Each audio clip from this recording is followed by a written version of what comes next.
Ladies and gentlemen, welcome to the 21st episode of the Futurum Equities Podcast. You got myself, Shay Boloor. You got someone you guys have never recognized before with a brand new, fresh look, Daniel Newman. I feel like we got to tackle what just happened right now with your face and everything. Like, what made you decide to have this new alter ego?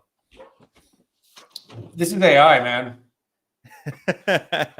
This is AI. It's not really me. The beard is still very much the goat is still very much there. I just used AI to filter it out. Yeah, no, powered by TPUs, right? But no, the TPUs go burr. Gemini got downgraded. 3 is downgraded to 2.5 because hey, stupid, we actually don't have enough infrastructure. Like, not you, everyone, all the people. What a dumb day. Like, all the GPU companies, and even TSMC, which, by the way, makes the chips for freaking Google, was being sold off because people thought that, like, I don't know. The algorithms are really smart, but people are really stupid. By the way, why does every short seller bot have 19 followers? Like, why do all the bots that troll, none of them have more than 25 followers? I have a theory that these are all bot farms that have been commissioned by hedge funds. Oh, they come out on very specific days. They spew nonsense. They're so nasty, but they have no following. It's just garbage. I don't know. It's just interesting. Check it out. Because I was looking for some trolls to troll, and I'm looking at these people. I'm I don't even want to give them the attention. Because if I retweet them, then I'm giving awareness to these people that have 5 followers. You come on here, you have no audience, and everyone knows Twitter's a black hole. So it's if you're actually spending time to work and engage it, if you don't have an audience, you're posting for who? You're going to get one person to see your post. Fortunately, it's going to be me. We can get right into it. I think what you're I think it's a good just get right into it, because I do think that Meta and Google TPU headline was what caused the beginning of our show, talking about how ridiculous a lot of the AI bear FUD is. Again, people saw the Meta and Google TPU headline and instantly thought this is the beginning of Nvidia losing its pricing power. King Jensen is not king no more. And everything that was an AI bubble was now validated, because look how easy it was for TPUs to essentially be apples to apples with the Google's Nvidia's chips are. And I do think that a lot of the FUD that you see on Twitter and FinTwit shows how little people actually really know about an AI demand, what they actually understand about it, because AI demand doesn't grow in a straight line. Meta, for example, let's just talk about Meta. The reason Meta is doing this isn't because that attacks at Nvidia. They're doing this because they're training Llama. They're running recommendation systems. They're doing video understanding via reasoning. They're handling billions of daily AI calls all at the same time. All of that pulls the same pool of compute. Even after them committing what I think is roughly $100 billion of Nvidia hardware, Meta still doesn't have enough compute possible. There's a compute constraint issue. So adding TPUs in this deal that we that's flood everywhere yesterday afternoon doesn't indicate that they're going to replace Nvidia at all. It just stacks more compute on top of what they still can't meet their own roadmap with Nvidia alone. So that Nvidia tax idea that I'm seeing all across Twitter right now comes from Nvidia is not going to be able to sell their high margin chips any longer. Ridiculous. I think that right now the supply is going to be demand is going to surpass supply for quite the foreseeable future. I think anyone who works in that space, you talk to a lot of the leaders in this space, insatiable demand. It's a real thing, and it's not going to go away just because TPUs are going to start entering the picture by 2027 for the external customers. It's not. What was your takeaway when you saw the headline yesterday? Yeah, look, it's a confluence of factors, but first of all, this is an instance where it feels really good to be right about one thing and then watch a whole group of people that you used to be right now suddenly think you're wrong. Google, we've been banging that drum pounding that table for a long time. Mhm. Build AI without compromise. Like they're getting to the point where that you really have to find holes in their story. There are not many. It is the most profitable company in the world. Maybe not next year. It could be Nvidia actually. But that was one. Remember, it was antitrust. It was search is going to go away. It was they don't have good enough researchers. Their models aren't good. I mean, all the things people said about Google within a year. And I saw some analysts go on TV this week that were like definitely Google bears coming out like pounding the table now for Google. I think you and I know exactly who that person was. And by the way, there's a point where this is starting to sound like a buy signal from Jim Cramer. Like the timing, it's like probably at the top now for a while, or it's like kind of had a at least a periodic top at this point for where Google's at. Like it's really risen, like close to 4 trillion. Like at this point, if it actually went sideways for a while, I'd be like, yeah, that's reasonable. Like it's gotten its credit. Like it doesn't have to necessarily keep ripping from here. It's more than like it's a multi-trillion-dollar company that's added multiple trillions in market cap in 1 year. Just think of it that way. Like take a pause. Worth more than Amazon and Tesla together right now, which is pretty crazy. Well, let me give you an example of what you mean by that. PG ratio. I think a lot of people, you've seen me post about this a lot as well, because I do it with the Future Equities logo on the top right. So nobody just copies it without getting us credit. Google, for example, everyone looks at their price to earnings metric. They see, all right, well, I actually didn't see what it was last I saw. Last time I saw was 22 times. But like you mentioned, they've been on a crazy run. They are trading at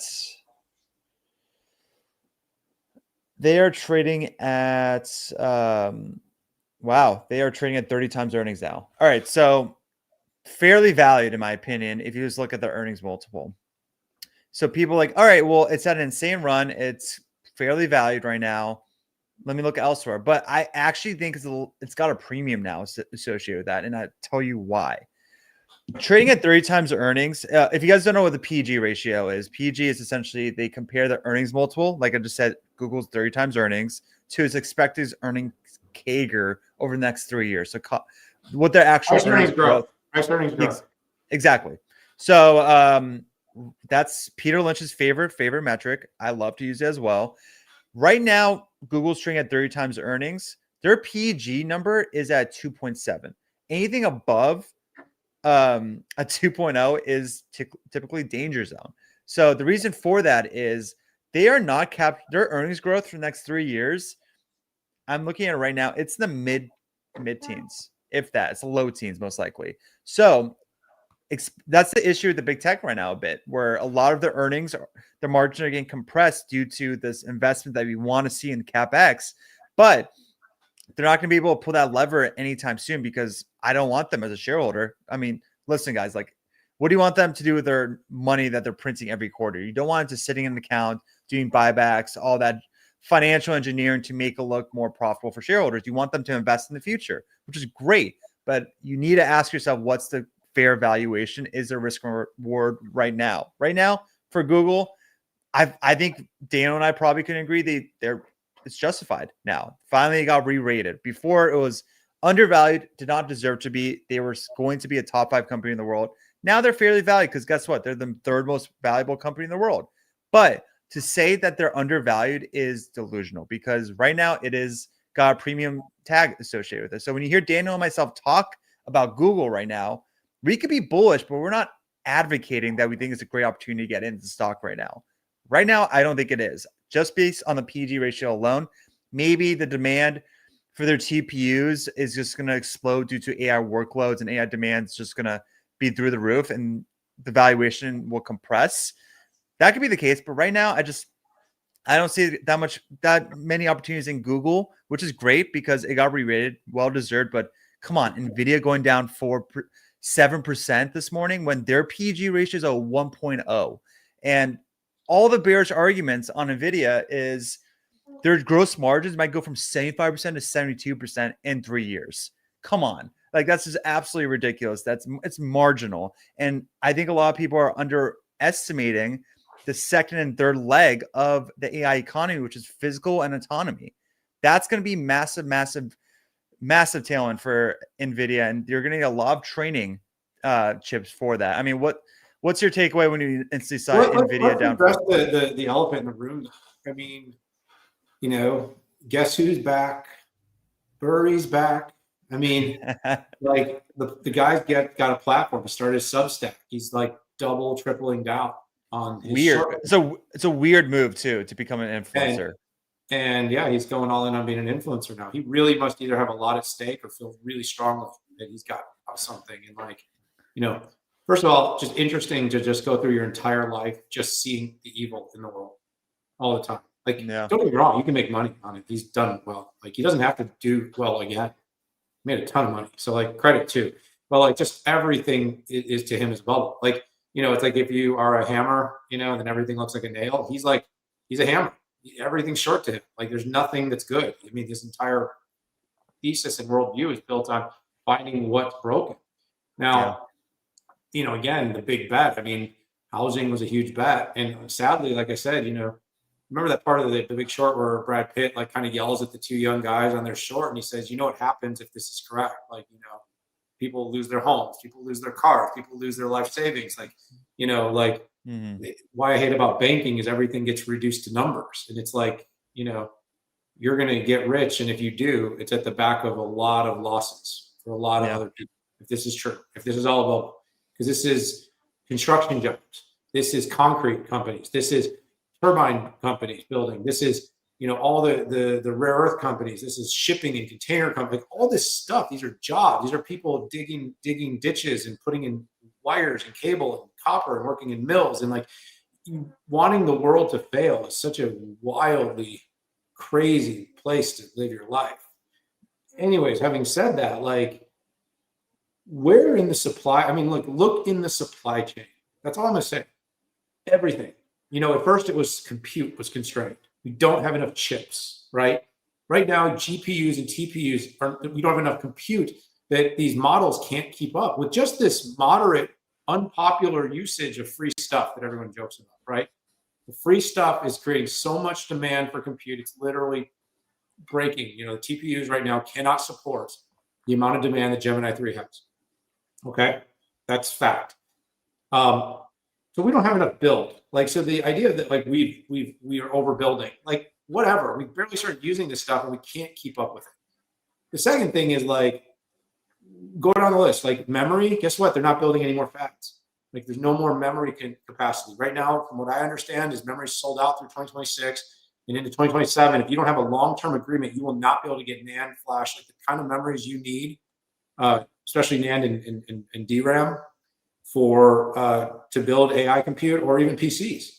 Like, not enough available. We literally cannot build more. And they're, unlike TSMC and Intel that are building out, fabs for leading edge chips, there's no build out right now for more memory. So memory will hold the key. And then we're running out of storage controllers and compute, like the compute for, the actual the technology that stores all the data. We don't have enough of that. And then we're running out of like grid. We have no grid. We don't have enough grid. We got to build grid. We actually have to build energy. And by the way, we're still building it with a lot of old technology, right? It's coal fire, and we're not going to be able to build enough windmills. There's not enough, I know Elon wants solar power, but, like plays like OKLO and other, that are in our DC-10 stack that are actually building the power, whether that's some of these AI GPU REITs or, utility companies, but like whatever people are thinking, like, and then like, let me give you one more confluence of factors is that like people are actually coming to the point now where they really think this is like, did you see my thing where it was like in Nvidia looked like Enron? Yeah. And like, they're literally coming to the point now where they think the whole thing's just a scam. Like, people are likening it to a company that was using all these special purpose entities that was hiding like different companies inside of it. And like, and again, don't get me wrong, like we've seen banking do this in the past where banking comes around and, you see mortgage default swaps and different credit swaps and stuff like that being repackaged and recreated in new ways. You see it with mortgages where you go from no money down and then they go back to more strict rules and then they loosen the rules and there's like this yo-yo effect. But like, I talk to the people that buy from Nvidia. They're buying all this stuff. This is real. Like, the inventory thing is bullshit. It's very typical. These are the inventory on hand would be growing because they're not just shipping the chips anymore. They're building systems. Yeah. These are rack scale systems. There's not just chips. So it's just factually inaccurate. And then the DSO, and by the way, they put out a memo, which I got to say was interesting because like the first part of me, I tweeted this was like, this is like crazy that the stupidity of the viral nature of social and network and media has allowed this to become something that NVIDIA feels it needs to respond to. Of course, the other side of that, the conspiracy theorists, is the fact that they're responding to this is because they have something to buy, right? Both sides. I don't know which right. But like the net of it is the arguments being used. And then actually when NVIDIA sent that memo out, Shy, most of the things he wrote were wrong. He calculated incorrectly, like taxes related to RSUs when he was figuring out how much stock-based compensation was paid and how many buybacks were made, and like, so there was a lot of flaws in the calculus that was created, but this stuff gets spread like it's gospel. And so all these are factors though that are pulling down on NVIDIA, it's pulling down on the GPU. And even like today, if you notice, like IREN dropped, IREN Limited dropped hard, but CIFR went up.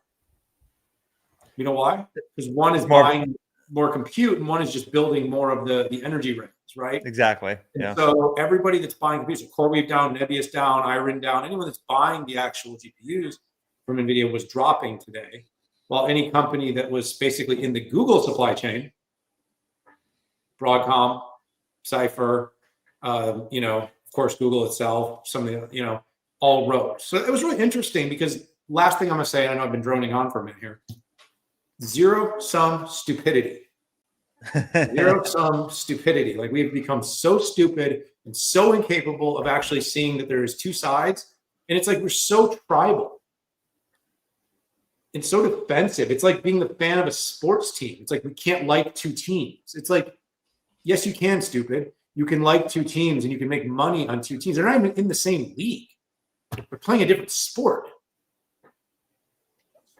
I mean, you're not wrong. That's first off, you said a lot that I kind of want to respond to a bit. Enron, what the hell? Like, who would compare what Nvidia is doing to Enron? I just think it's wild.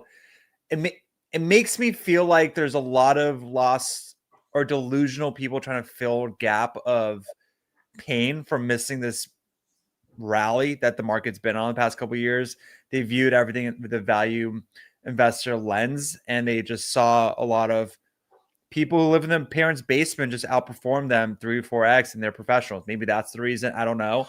I just know that this is not Enron, just from everything I'm reading, from everything I'm hearing, as well from the customers. So I do think that part B is, I will say, I wanted this to be more even. I'm a hyper NVIDIA bull, guys. You guys all know this. I don't love that they're acknowledging what happened with Google TPU news today, like on Twitter. I think that was like, the reason I think that is because if AMD launched something, I don't think NVIDIA would drop something as a response. I think there is real fear on these hyperscalers creating these custom silicon chips that's going to eat away their margins. That's been known for years, though. It's not a brand new black swan event, guys. Like everyone from Maya to Trainium to TPUs, like this is known. Like eventually it's going to get there, but the demand might get scooped up elsewhere if they do get to that level or bar, very high bar.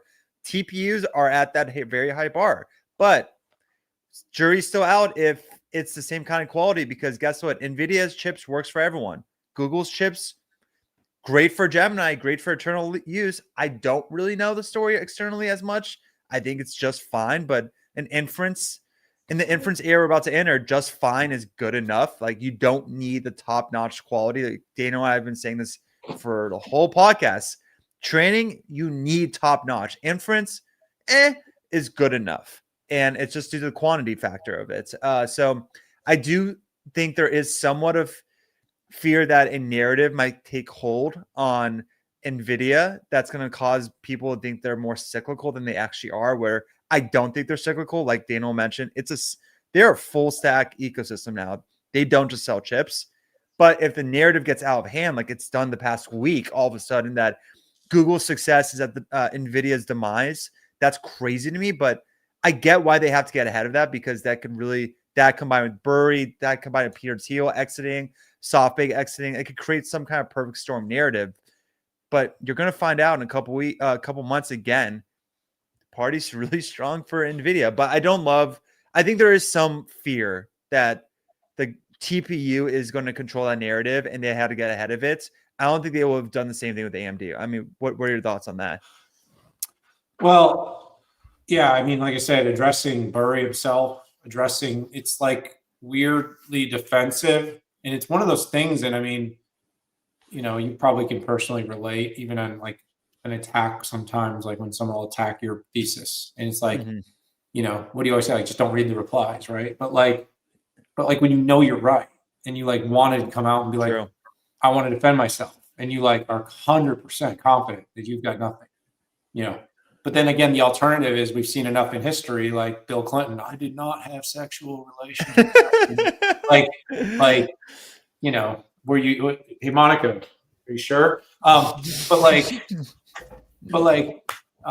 So, you know, the problem is like everything, it's not going to be universally looked at the same way. While I saw it as like, yeah, you know, they have the right to come out and defend themselves. You kind of saw it as like, that's pretty defensive. And a lot of people saw it that way, by the way. Yeah. And so, you know, when you're the most valuable company in the world, and I guess now what's that, the second most valuable company in the world? Is that what they are? Third. They're about to be second, but third, I think now.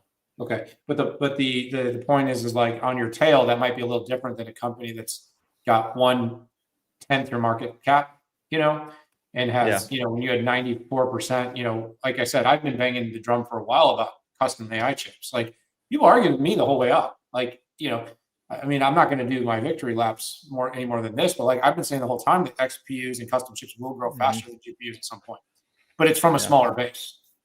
And, you know, one of the things that nobody knew for sure was, would Google open up the TPU to the whole market? Like, would they open it up? And we already knew they would. They did with Anthropic. I mean, first case in point. And by the way, Anthropic uses a ton of compute from Amazon. You know, that's their big backer, but of course with Nvidia. And they're not going to use TPU. I think the thing is like at some point, this argument may be real. There may be a real argument to be had, but it's just not yet.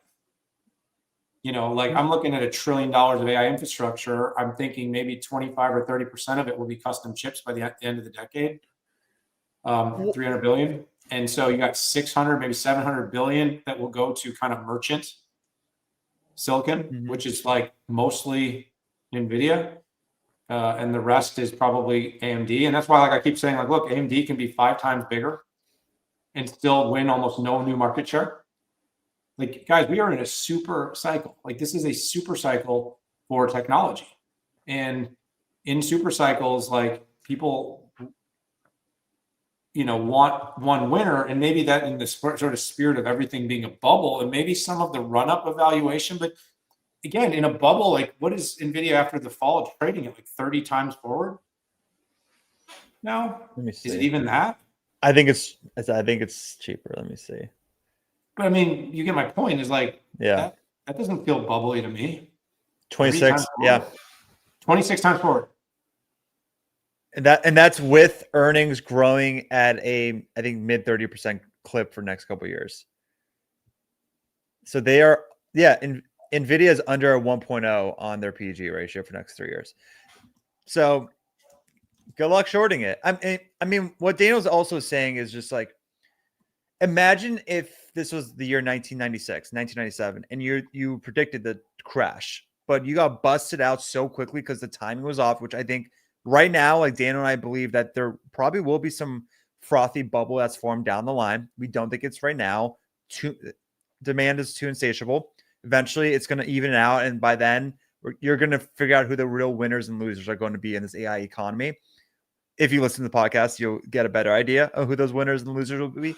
But imagine if you were busted out of your position in 97, 98 and just had to sit through that massive .com crash. You'd just be tilted the rest of your life. That's what we're saying right now is like, we see it. I see it as well. It's just not right now. It's not anywhere close to being at that level. So when we get this 5% correction in a week or two, like it's hard to just like what Daniel's referencing. Like I hit him up a lot is like, I want to freaking respond. This guy's so wrong. I want to like spit some facts. And like, he's been like mentoring me, like just ignore it. Like, just don't do it. It's not worth it type of thing. Like don't spotlight them. And I think kind of that's the way to go on like the Nvidia route. Like Nvidia just like dropped a comment because like literally Jensen runs the AI economy. There's no like he's gonna probably like make a deal with Meta in the coming weeks just because he can, because everyone wants his goods and that's how you buck the narrative. Remember this. Meta is also building their own AI chip. Yeah, way behind, but yeah, totally. No, I get it, but I'm saying like Meta is trying to get as much capacity as it can. Mm-hmm. Like Jensen said, he's sold out of chips. So what I'm saying is, if you can get capacity from another chip provider and you have the technological know-how inside of the company, like these hyperscalers do, like a Meta does, like Google does, like Amazon does, you can buy the other. You can buy the alternative. You can spin it up and make it work. You know, but in enterprise, that's not really true right now. Like, you know, like it's not, there's not enough people yet to develop on, TPU developers, you know, that build on that software stack that are going to just be able to do enterprise, for instance. Like, by the way, Dell printed and, you know, they had massive AI numbers. You see that?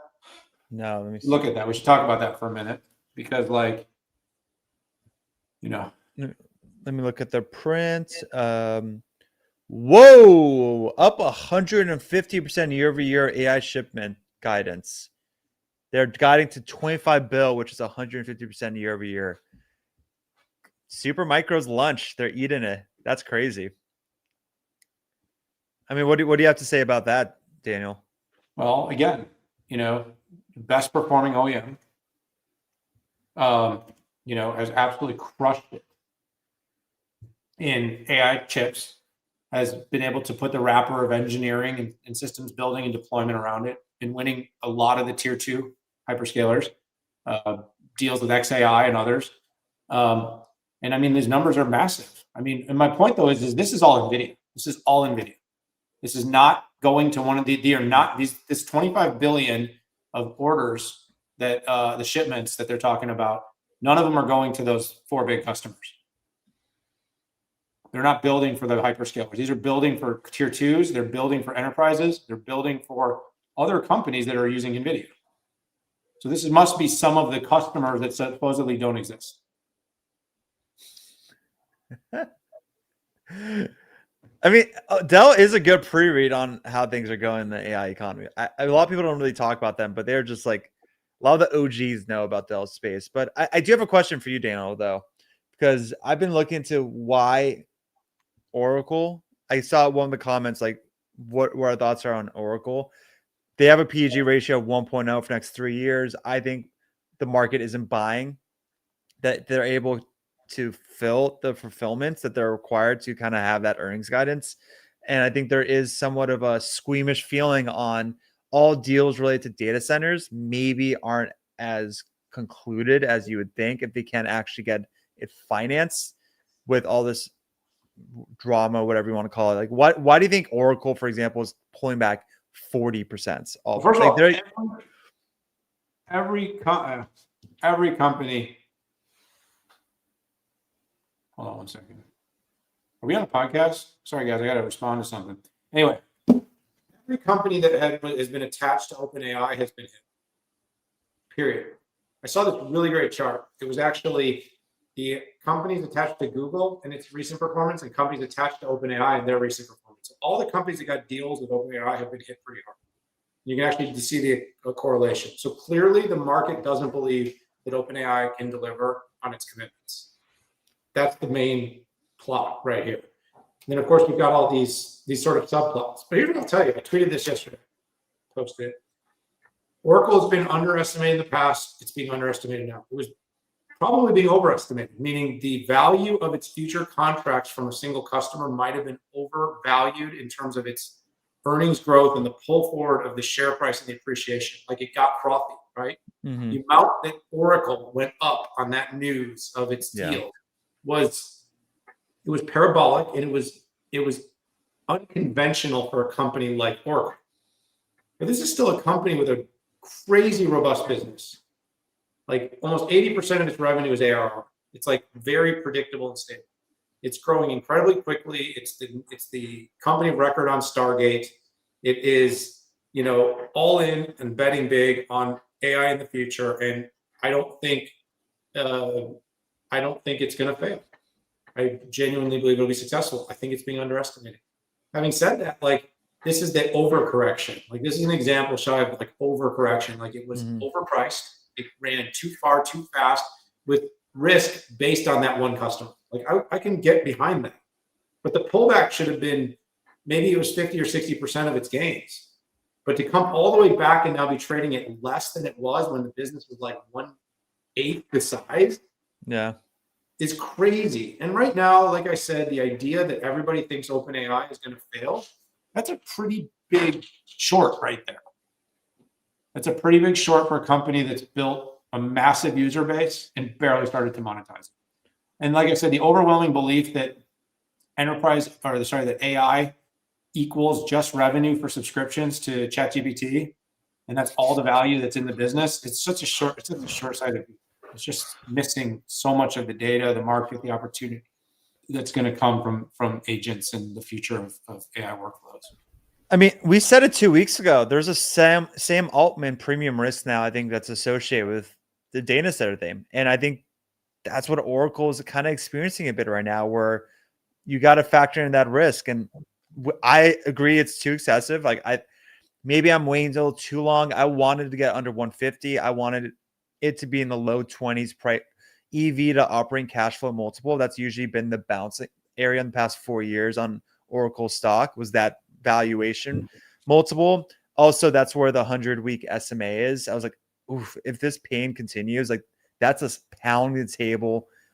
I'm adding with both hands. I'm trimming some positions to put into that name, like type of ad if we get there. Who knows if you'll get there or not, but I do think it's like caught in this in between. It's not just like Oracle, like Axon's like that. Some other names are like that as well, where they are premium companies with a massive moat that have always had a premium, but now they are technically dog shits. And now you're caught in between of premium valuation. Technically, it's breaking down. Nobody really wants to get ahead of that because catching a falling knife is already really difficult. Combine that with valuation isn't no brainer. People typically want to go somewhere way more safe, and you guys see how that can go with like the PayPal shareholders, for example. Like that name is just continues to get cheaper and cheaper. I rather buy up for moats, pay up for moats. Maybe I'm waiting for MongoDB's earnings to really make the jump, just because I don't want to own more than one database name in my portfolio. And I just love the new CEO of Mongo. I don't know did you see the news story on the new CEO? No. CJ. He's from ServiceNow. Yeah.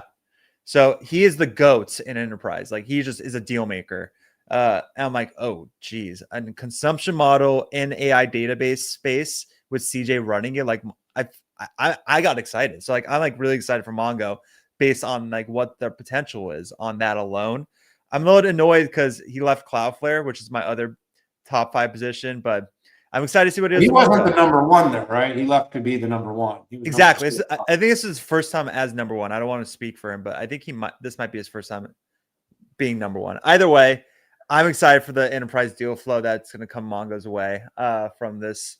So yeah, that's why I paused. But anyway, going off of the V shape we experienced today, like I think just from yesterday's low, for example, like what a bounce in the market. And a lot of times, again, people are shocked by the V shape. I had hedges. I closed my hedges this morning, or just like not this morning, literally right before the closing bell, because we closed above the 50-day moving average with velocity. Yes, shortened holiday week. I agree. Let's see what tomorrow comes. But again, when the AI economy is the denominator of this bull market, anything on top is just noise to me. So like that's why we're seeing this V-shaped recovery, because AI is not going to change at all in the near term at all. So anything like the Burry short, some China geopolitical risk, the Fed not cutting rates in December, that's all just noise in the numerator. The denominator is not going to freaking change at all on AI economy. That's why I was willing to buy heavily. Like I have a 1.5% cash position right now. Like I'm happy for this V-shape because I don't really have dry powder. I bought a lot of Meta. I think Meta is so significantly mispriced. Like you bought it in the fives? Would you buy? Yeah, right under 600 is like my area. I'm like, this is ridiculous because they're going to be the beneficiaries of this, like, whatever compute debate that everyone's having on this constraint issue. Like, they're going to benefit from TPUs, from Nvidia, everyone. They have my thesis. I told you this. It's just eyeballs of the new currency and new digital economy. Nobody owns it more than Meta does, and they're going to monetize it once they get the compute necessary. So I do think that Google's the one I'm like really upset about. It's like I yelled it and I never owned it because I got, you know why? Perfect example. Maybe this will make me buy Oracle more. Actually, I was 6% off of my buy level for Google in the 150s, 160s. I didn't purchase it because I had a limit. I was like, all right, if it doesn't hit, it's not a big deal. Doubled in a matter of months. So maybe I'm getting a little too cute with it. I don't know. Well, what are your thoughts on Meta? I mean, look, I think they're in the lab mode right now. I think they made a lot of investments in hires. I'm expecting some noise. You know, they got kind of quiet. They went out on that spree. They spent like a few $1 billion hiring top talent, you know, 9-figure deals. They made some changes at the top. Jan LeCun left. You know, and like I said, a lot of people don't like their spending. I think a lot of people are likening the current spend trend to the Reality Labs move that they made a few years ago, and it's not the same thing. And so, you know, they get that they have to get there first, and they're investing big. But I think they've been a little quiet because I think they want something meaningful, you know, orders of magnitude, more disruptive, and whatever they come out next. So, but the thing is like the quietness on their AI lab has nothing to do with the fact that their core business just crushes it. It's just an absolute, it's an absolute cash printing machine.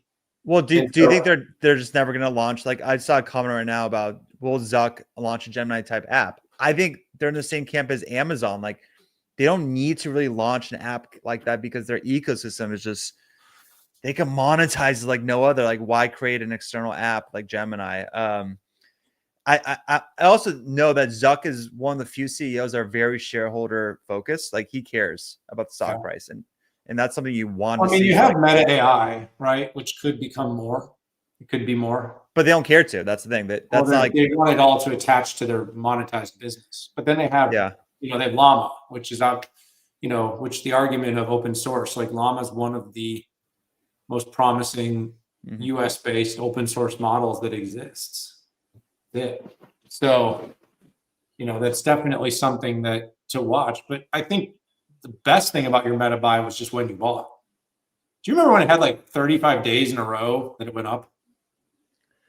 I do. And I felt like an idiot for selling in the fours when it did that. Yeah. So, you know, I mean, it's got a lot of upside potential. People like to, you know, companies like Meta and Amazon and Tesla go in these waves. They just go from being underappreciated to overappreciated back to underappreciated. But it's like they've been seemingly always mispriced, either to the high or to the low. Like, so they provide a lot of opportunities. They return to you, you know. So the good news here is they return to you, you know, and it returned to you and it gave you the opportunity and you bought the dip,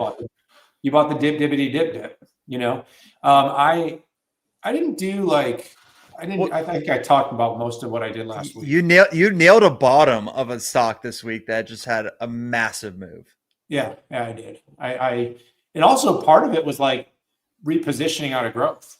Like I know Oscar's kind of like a FinTwit name, but it's not a growth name. It's really not a high risk name.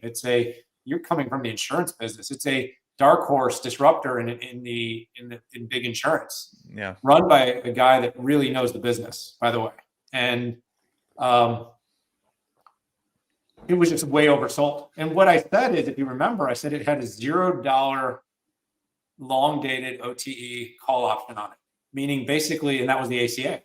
So when I bought it, I said it's basically being priced like the ACA has been canceled and that the stock cannot succeed without the ACA, which the reason I was so confident to make the bet is I knew both things weren't true.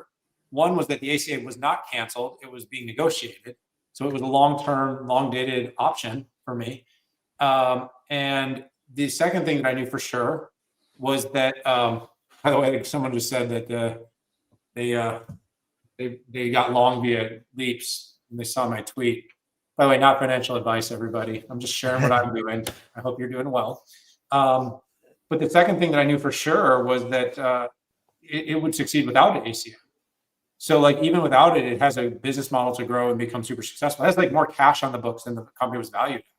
So anyways, it was like in the 12, high 12, 13. I went like 65% longer on it and added to my position, like a huge move. Like, so, and then that announcement came out where Trump said it was going to get extended. And what did it go up 25% that day? Literally, I think it's up 35% from when you actually added them. See what it did today. Yeah, I don't know where it's at today. Wow, it is 17, 16 and a half, 17. Strength all day. It held that move. Jeez. Yeah, 30% move in 3 days on Oscar. Amazing. And that's not, like I said, that's not like a super, it's a little volatile because of retail, but it's not like a super high risk company. It's got real deal. It's a real deal. The other thing I did, just like a lot of my positions, I just said, nothing's changed. I think I said this on Friday, like nothing's changed. Like SOFI, like nothing changed. So I wrote a ton of puts. Way outside the money, long dated. And I took the premiums, and I'll close them out. By the way, I did a ton of Oscar puts under $12 shy, and they all basically went to zero yesterday. So I closed them all out, huge profit. So, oh, nice. I'm playing, like I said, I don't play a lot with the big long-term positions. So, everything I do tends to be options around names I like and the names that I personally trade. So I think what's really interesting is you and I both went the not so risky buys on this pullback. Like for me, example, like I spent all my soldiers on Meta, Mercado Libre. These are kind of not the riskiest on like growth names out there. Like I sprinkled on IREN, I sprinkled on NBIS, I sprinkled in CIFR, but like I went hard at Meta and I went hard at Mercado Libre. I think it shows, I want to say that I think it shows a little bit more on maturity on my style of investing when we do get those macro pullbacks. I just didn't know if it was going to actually turn to a much bigger correction when we broke through the 50-day, because the 200-day is way far away. But also, like even after that pullback on 25-30% on some of these names, they're still really expensive in the near medium term. Like I love Palantir. I think it's going to be $1 trillion before the end of the cycle, but at 150, I just didn't feel comfortable adding because I didn't need to, but I just didn't feel comfortable. Cloudflare, for example, as well, like $200 it's a tough one to add to when you have so much uncertainty in the market and it's expensive. Axon, like I sprinkled, like I could have gone harder if I wanted to, but that's an expensive name as well. Like I think it's really important to kind of have conviction in names that you own, but also don't be blinded by specifics. Like the fundamentals are overextended. Technically, it's breaking down like significantly. Like don't be blinded, be somehow floored in your investment strategy that if we did get some kind of massive pullback, like this could be a head fake. Tomorrow we may have a massive red day. Yeah. We deteriorate again short term. Like right now, volatility, volume's still light, short in holiday week. Next week, I just don't know what's going to happen. We mentioned last week that there's some buy side shops that close P&Ls for the year. Like maybe tomato next week, and then we got lower. I'll still give a thesis for everybody out there. Like, I've seen 2 data points to really watch that can be super helpful and just indicators if you really are trying to get ahead of a major market swing. One is watch crypto. The market is absolutely moved with crypto. Yeah. So Bitcoin holds the key. I've said that a lot. Like, if you start to see a technical breakdown in Bitcoin and you start to see a hard selling pressure, it would be very surprising not to see the markets pull back, growth specifically, pull back on that. And then, and by the way, just because it's cascading, like people that are highly levered to crypto tend to be highly invested in growth. And the other one is watching poly market and the Fed indicators, and whether or not we're going to get a rate cut. So the big swing in the market last week was when Williams talked, the New York Fed president talked about supporting a rate cut, and it changed it from, remember, I came out, by the way. You down to 20%. You said they're going to cut rates. You did. You did. I almost want to timestamp it, and I wish we can track what the odds were in post-X. That's a GOAT move you did. That was a very. Yeah, I actually have a picture of it when day to day, from when I said it to when and well, there's a GOAT move. It's actually really logical. The logic of it was job destruction is a bigger risk than inflation. We know we have an administration that's willing to run it hot, and we know that right now the Fed's legacy is going to be more dependent on the jobs and job creation. And if we see Fed tightening, we see slowing of the economy, and we see company valuations decline, hiring will slow, and AI is a risk. And so I think they want to keep the environment warm and keep, monetary policy, less restrictive. And I think running the economy a little hot is better than risking jobs. So that was just my thesis. And like, literally, Williams got up, talked, changed the direction, and we ripped after he talked. Like, it literally was like, it was actually down in that morning. He said those words, and it literally just, the market went upwards parabolic, and it's been up ever since. But I actually followed crypto all weekend. Bitcoin was up like, 5% over the weekend, and we came out strong out of the weekend. And it looks like, I don't know if the Tom Lee thesis was right, and the whole ADL thing, and like the automated selling and deleveraging and stuff like that, but very probable. And like I said, it created that. And by the way, I'm betting you after that hard sell-off, a lot of those closed out funds had a lot of money on the sidelines and started putting some dollars back in, get the new P&L running for the next year. Dollars started coming in. And so there's just so much quality that's kind of on discount. Just not it's not what the names that people think about.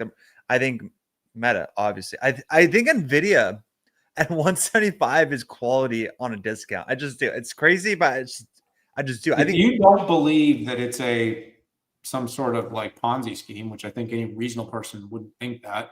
It's on sale right now. The fastest growing, most valuable, likely possibly the most profitable company in the world that has 90+% of market and is creating 2 turns a year of technological innovation that's leading the most important super cycle, is selling at 26 times forward. A big discount from Monster Beverages. Big discount from Costco. I think Costco's at 40 times, guys. I know it's like cyclical, one's less cyclical, but Amazon, for example, I think Amazon's at 25% discount to Costco. They kind of have adjacent-ish lanes in what they do, and I think that's ridiculous that they should have a discount to Costco. But what else? I mean, we keep forgetting about talk about the data center 10 name. Like, we released the Futurum DC10 last week. A lot happened to it. I think it was a great time that we did, because a lot of people are calling that the Google Meta news was, again, eroding NVIDIA's pricing. But I think these Futurum Data Center 10 lists that we created are going to be the ones who can turn that cheap, stable energy into fully deployed and monetize compute at scale. It doesn't matter who provides the chips. Like, they're going to be the beneficiaries of that. So we broke up into 3 different layers. You can see on the Futurum Equities, the platform. You can see it on the Twitter account. Throw that up. I put it in the room. So can you throw that up? Are you an admin? Let me see if I could. See it down below. Share the little graphic. Let's see if I could. I got a new. Perfect. So there it is. You want to just talk about what you picked? And Yeah, why? wait, hold on. Let's see. Yeah, so sorry, I have to move my screen back. Yeah, so this right here.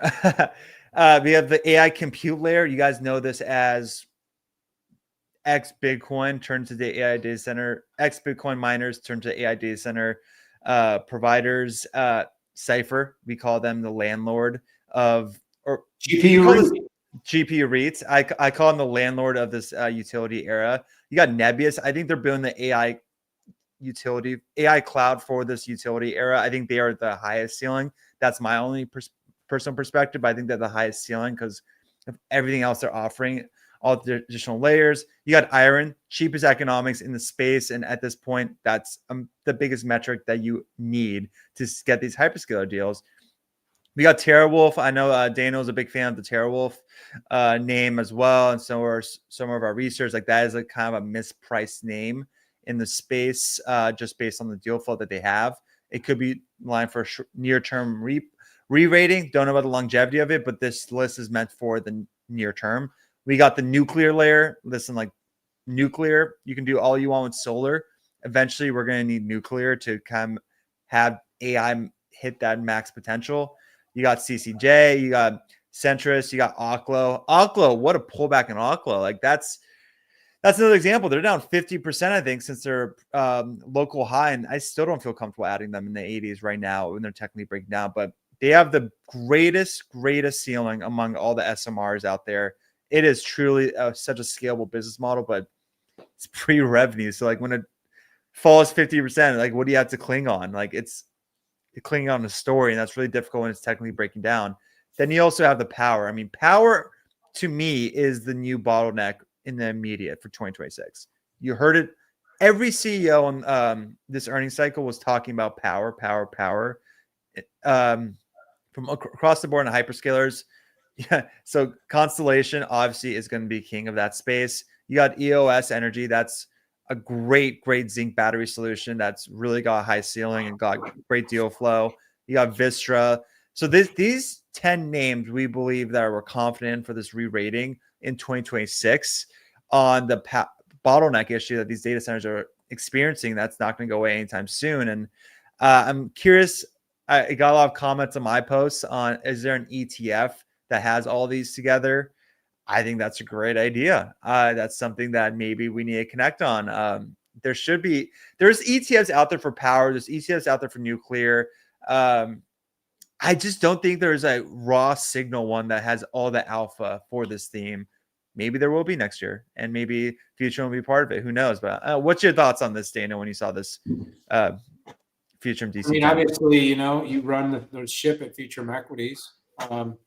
I want some nuclear fusion, not just fission. So, OKLO, I'm looking at you to do something here, bring this stuff to reality.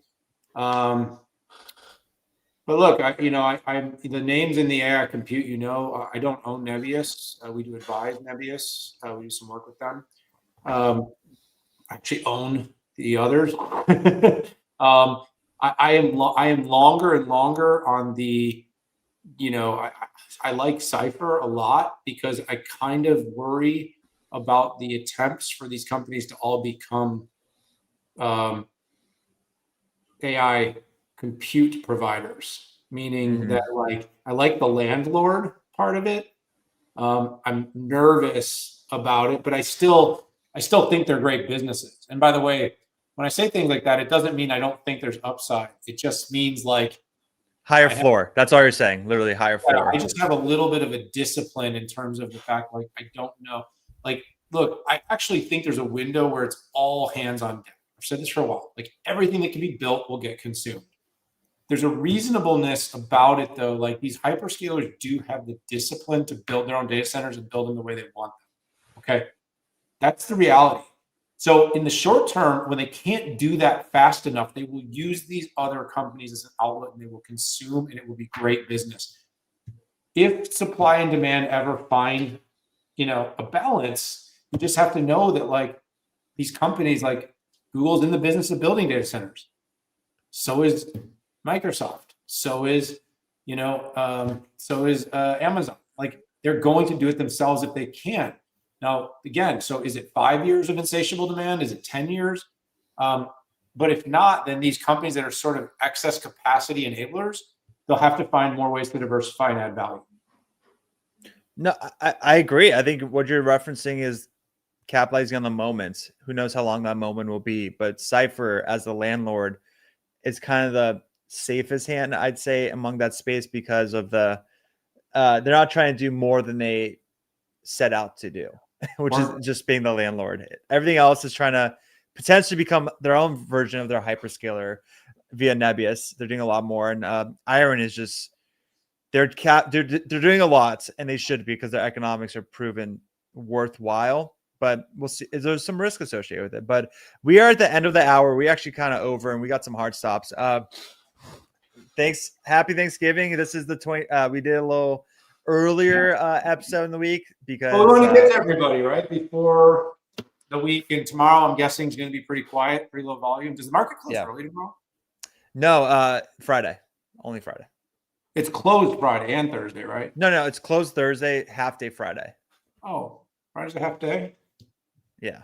That's fun. I thought it might be closed Friday. All right. Well, there you go. There we have it. So that's what tomorrow's a pretty big day on trend setting, but I don't think much will happen. I think next week, though, is a big week. It's software, lots of software names. It's honestly it's growth earnings. A lot of people think earnings season's over. If you're a growth investor, next week's going to be a banger. So tune in to episode 22. We'll be, I guess we'll post about when our time is going to be. We're experimenting. We're moving it around, everybody. Yeah. Make it. Yeah. Make it when it works best. But appreciate everybody. Thanks for tuning in.